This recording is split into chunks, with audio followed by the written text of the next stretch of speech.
Hello and welcome back to part 3 of my RG Zeta Gundam review, and this time I'll be talking posability. So I'll begin with the articulation and then move on to some test poses. The upper limbs are quite solid, and the lateral movement on the arms is very good. However, the legs aren't quite as solid, but the lateral movement is quite good as well. When moving the legs up and then down again, the joint in the waist can move as well, and that can get annoying. Especially if you're trying to fine-tune a pose and get it just right.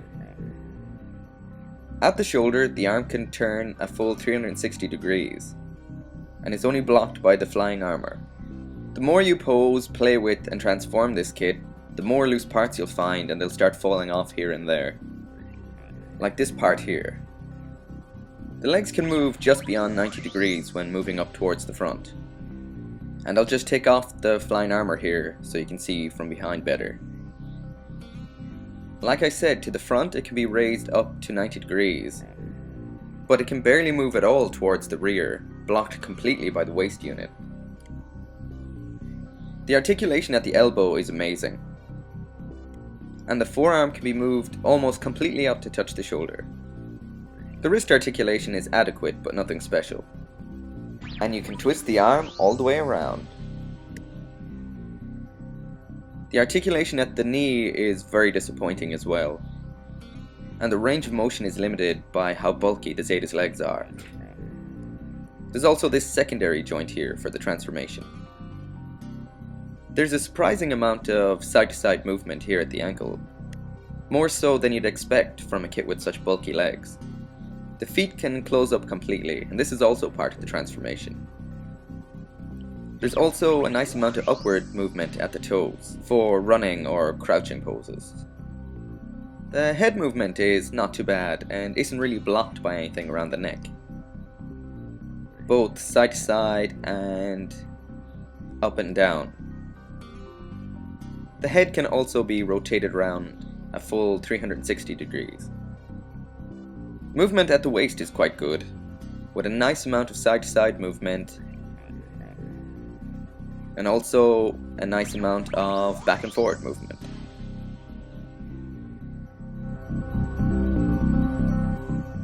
So now on to test poses.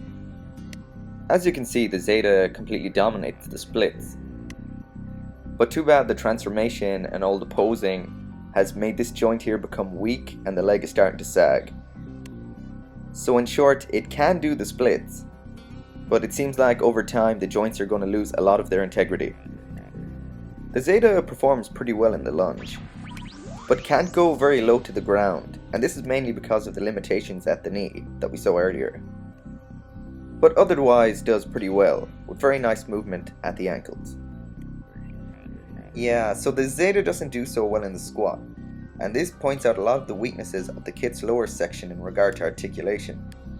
The flap-like panels on the front of the legs block the feet from raising the toe end any higher, and because of this you can't place the feet flat on the ground when the knees are fully bent, so you get this very awkward looking pose here. The upper leg on this kit can't raise any higher than this, so this also limits the pose. I use this pose to test upper body articulation and posability, especially at the waist.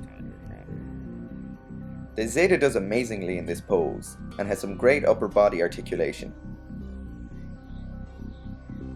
Another lower body test here, and the Zeta is not doing very well. Its total lack of rear leg movement really stands out in this pose, and added to the panel restricted foot movement, this looks like a real mess. As you can see here, the leg just can't move back any further than this.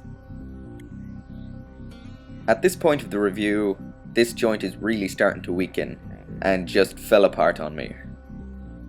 It's not broken, it's just gotten to the point where it's just so loose that it just keeps popping off.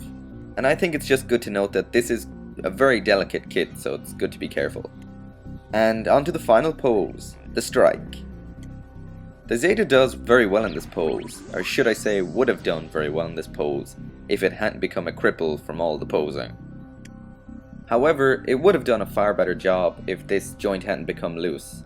So in its original state, this would have been awesome. The real grade Zeta Gundam does far better in aerial poses than it does in ground poses, which makes sense as the Zeta is mainly space use. So I'm going to give the Zeta Gundam a 7 out of 10 for posability.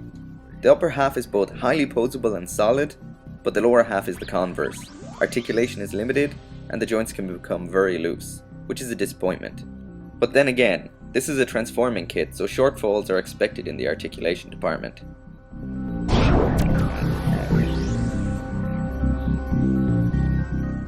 So all in all, the Zeta Gundam gets a grand total of 7.9 out of 10.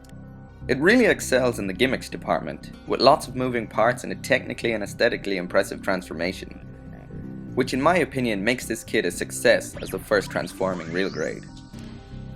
However, this transformation does drastically affect the articulation of the legs and waist, and makes the kit very delicate, and it may not stand up to repeated transformations over time.